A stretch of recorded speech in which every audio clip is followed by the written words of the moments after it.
நீ முன்ன விட இப்ப நல்ல பலசாலி ஆகிட்ட நருட்டோ. அதை நான் கண்டிப்பா ஒத்துக்கிறேன். நருட்டோ, ஒண்ணு மட்டும் மறந்துடாத. ஏன் லீஃப் வில்லேஜை சேர்ந்தவங்க உன்னை பார்த்து பயப்படாம உன்னை வெறுக்கிறது நிறுத்தினாங்க தெரியுமா? முக்கியமா உன்னை அவங்க ஏத்துக்கிட்டது ஏன்னு தெரியுமா? நீ அவங்கள புரிஞ்சுக்கிட்டங்கிறத நீ அவங்களுக்கு வெளிப்படுத்தின.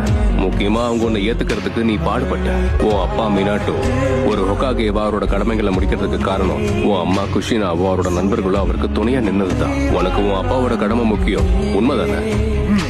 அப்ப இதை என்னைக்கும் மறந்துடாத. மக்கள் ஏத்துக்கணுங்கிற ஒரே காரணத்துக்காக நீ ஹொகாகே ஆகக்கூடாது. மக்களால ஏற்கப்பட்டவங்க மட்டும்தான் ஹொகாகேவா ஆக முடியும். அதுவும் சரிதான். நான் தான் தேவையில்லாம உணர்ச்சி வசப்பட்டுட்டேன். எல்லாத்தையும் நானே தனியா செய்யணும்னு கிடையாது. என்ன ஆச்சு? ஷிஷுயோட கண் வேலை செய்ய இன்னும் ஒரு 10 வருஷம் ஆகும். அதை உன்னால சாஸ்கேக்கு எதிராக பயன்படுத்த முடியாது. என்ன கேட்டா இதை விட சக்தி வாய்ந்த விஷயம் ஒண்ணு உன்கிட்ட இருக்குன்னு சொல்லுவேன். என்னது? ஷிஷுயோட தூய்மையான மனசு உன்கிட்ட இருக்குன்னு சொல்லுவேன். அதுதான் அவன் அடுத்த தலைமுறைக்கு கடத்தணும்னு நினைச்சது. என்ன சொல்ற?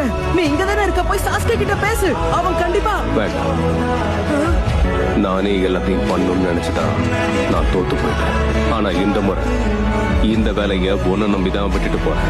சாஸ்கேவை பாத்துக்க வேண்டியது உன் பொறுப்பு. நீங்க பலசாலியான ஷினோபி மட்டும் கிடையாது, நிச்சயமா அறிவாளியும் கூட. கில்லர் பி, நருட்டோவை பத்திரமா பாத்துக்கோ.